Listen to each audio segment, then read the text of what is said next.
ಕೋಪ ಬಂದಿದೆ, ಕಚ್ಚುತ್ತೆ ಇವಾಗ. ಸೈಲೆನ್ಸರ್ ಕೆಳಗಡೆ ಅಂದ್ರೆ ಈಗ ಗೊತ್ತು ನಾನೇ ನೀರು ಹೊಡೆದೆ ಅಲ್ಲ, ತಣ್ಣಗೆ ಅಲ್ಲೇ ಕೂತಿ. ಅದು ಯಾವ ಹಾವು ಅಂತ ಕೆರೆ ಹಾವು.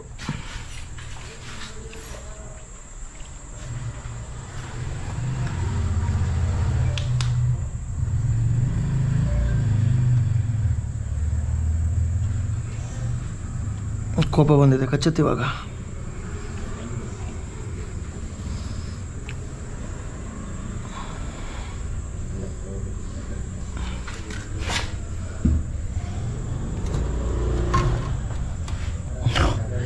ನೋಡ್ತಾ ಇದ್ದಾನೆ.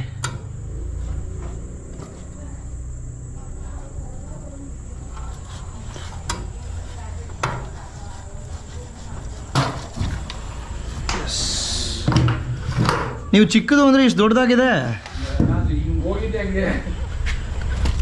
ನೀವು ಸಣ್ಣದು ಮರಿ ಅಂತಂದ್ರಿ. ಇದೇನಿದು ಪೈಪ್ ಈ ಥರ ಇದೆ. ಒಂದು ನಿಮಿಷ ಬರ. ದೊಡ್ಡದಾನೆ. ಸುಮ್ಮನಿರು ಸುಮ್ಮನಿರು ಸುಮ್ಮನಿರು.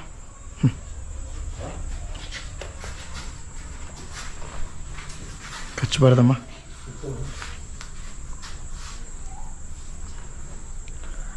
ಸರಿ, ರೆಡಿ ಇದ್ದಾನೆ ಕಚ್ಚೋದಕ್ಕೆ.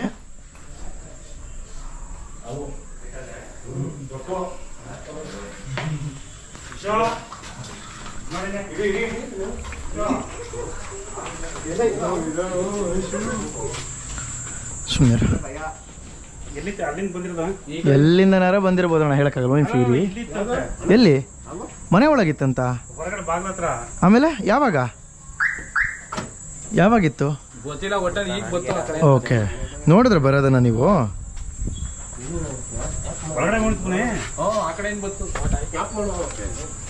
ಒಂದು ನಿಮಿಷ, ಬ್ಯಾಗ್ ಒಳಗೆ ಹಾಕ್ಬಿಡೋಣ. ಇಲ್ಲಿ ಅಣ್ಣ ಇದು ಕೆರೆ ಹಾವು ಅಣ್ಣ.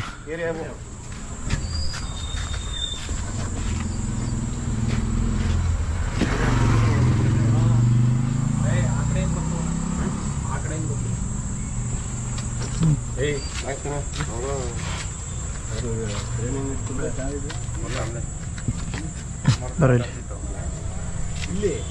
ತುಂಬ ದಿನದಿಂದ ನೋಡ್ತಾ ಇದ್ರಾ? ಬಟ್ ಇಲ್ಲೇ ಇರ್ಲಿ ಬಿಡಿ, ಓಡಾಡ್ಕೊಂಡು ಏನು ತೊಂದರೆ ಇಲ್ಲ. ಇದು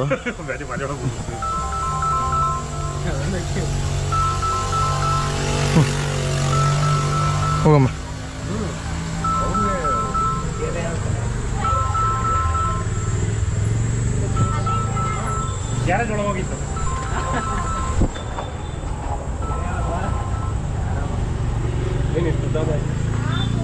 ವೀಕ್ಷಕರೇ, ನೀವು ನೋಡಿದ ಹಾಗೆ ಈ ಒಂದು ಕೆರೆ ಹಾವನ್ನ ನಾವಿವತ್ತು ಒಂದು ಗ್ಯಾರೇಜ್ ಇಂದ ರೆಸ್ಕ್ಯೂ ಮಾಡಿದ್ದೀವಿ. ಸೊ ಗ್ಯಾರೇಜ್ಗಳಲ್ಲಿ ನಮಗೆ ಸಾಧಾರಣವಾಗಿ ಕರೆಗಳು ಬರ್ತಾನೆ ಇರುತ್ತೆ. ಸೊ ಈ ಒಂದು ಹಾವು ಹೊರಗಡೆಯಿಂದ ಬಂದು ಒಳಗಡೆ ಸೇರ್ಕೊಂಡಿರೋದನ್ನ ಅವ್ರು ನೋಡಿದ್ದಾರೆ. ಆದರೆ ಎಷ್ಟೋ ಸಲ ಗ್ಯಾರೇಜ್ಗಳಲ್ಲಿ ಏನಾಗುತ್ತೆ ಅಂತಂದ್ರೆ, ಈ ಒಂದು ವಾಹನವನ್ನು ತಗೊಂಡೋಗಿ ರಿಪೇರಿಗೆ ಅಂತ ಬಿಟ್ಟಿರುವಂಥ ಸಮಯದಲ್ಲಿ ಅದರ ಒಂದು ಪಾರ್ಟ್ಸನ್ನು ತೆಗಿಬೇಕಾದ್ರೆ ಅದ್ರ ಕೆಳಗಡೆ ಗಾಡಿ ಒಳಗಡೆ ಅಥವಾ ಕಾರ್ ಒಳಗಡೆ ಈ ಥರ ಹಲವಾರು ಹಾವುಗಳು ಸಿಕ್ಕಿದ್ದಾವೆ. ಸೊ ಈ ಒಂದು ವಿಡಿಯೋನ ಯಾರು ಮೆಕ್ಯಾನಿಕ್ ಅಥವಾ ಗ್ಯಾರೇಜ್ ಓನರ್ಗಳು ನೋಡ್ತಾ ಇರ್ತೀರಾ, ದಯವಿಟ್ಟು ಕೇರ್ಫುಲ್ ಆಗಿರಿ.